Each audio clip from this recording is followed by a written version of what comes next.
Hello, everybody. Mr. Orwell here, and today we're going to talk about the rise of Greek democracy. Now, we hear the word democracy all the time. We say that the United States is a democracy and that we're all about democracy. But the democracy that we have is very different than that practiced in Greece.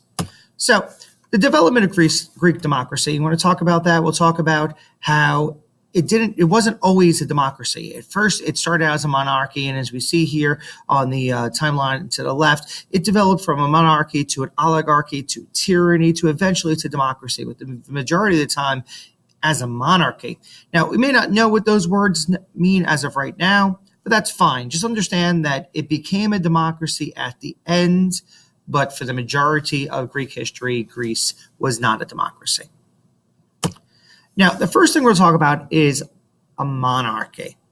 Someone becomes a monarch generally when they are born into a family and they have control over a government because of their birthright. Now, sometimes, such as in ancient Greece, at first, monarchs were selected by the people, but that wasn't what happened most of the time.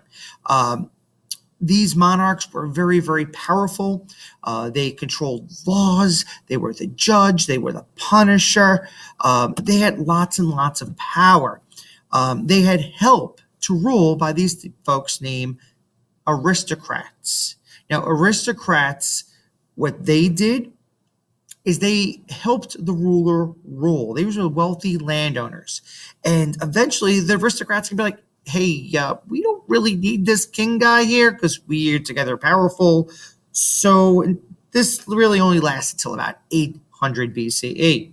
Eventually, they become so strong that they're going to begin to limit the king's power, and then he is out of here. So what's going to develop is this thing called an oligarchy. That's when a few people, like these dudes right here, they get together and they take control of the government and they rule. Now, these were wealthy men.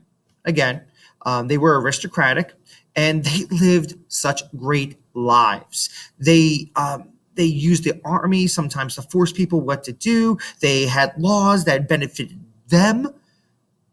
It was a great time for the rich, not so much for the poor folks.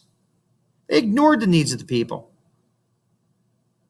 And sometimes those poor people, they were sick and tired of it, and they said, you know what, we're going to turn to somebody else who's going to help us out. They turned to the military. When times get desperate, people turn to the military. And which is going to bring about something called a tyranny. Now, a tyranny is basically a dictatorship. You have a dictator, a supreme ruler who doesn't have any actual legal right to rule. They rule because they're most powerful. And this was what controlled much of Greece for a good 150 years. And they ruled many of the Greek city-states. They were pretty popular people because a lot of times, a lot of these tyrants actually took care of the poor people. They actually went after the aristocrats, took their money, took their land, and did things like relieve debt of the poor people. So the poor people didn't have to pay the money that they owed.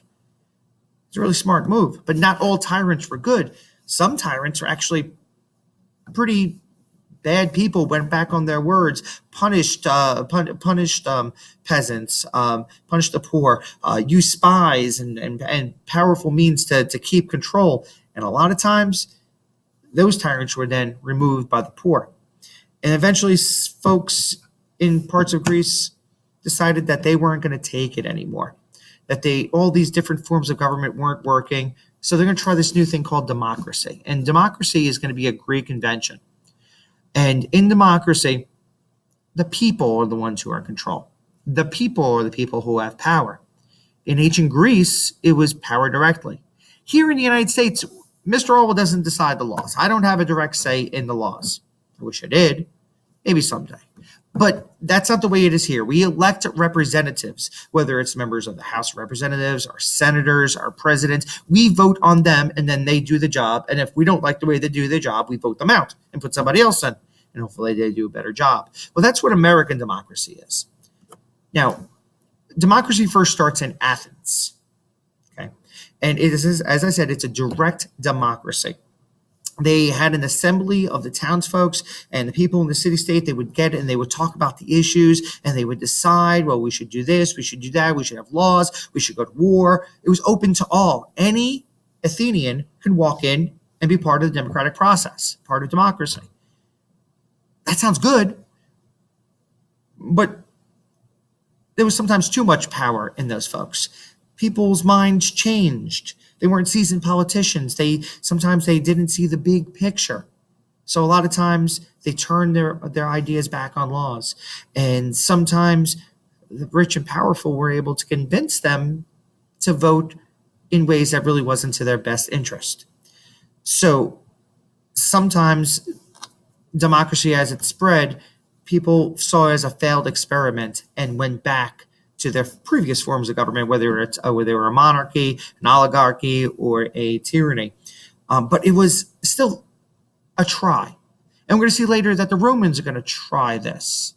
And then eventually, the United States will, and as will most of the organized world. Well, a little review before we go. We start here, say that around 2000 BCE, monarchs were in control. That lasted for a good 1,200 years until about 800 BCE. And the oligarchs, the powerful aristocrats, were in control. Then eventually, a couple hundred years of that, down to the tyrants, and the tyrants were in control until they were basically overthrown by the people, and the people try, and then sometimes reverts back to tyrants or oligarchs or monarchs. But it was at least a noble experiment, and it took a long time. But I think we've done a pretty good job of modifying democracy so that it works. All right, guys, thank you very much. Have a great day.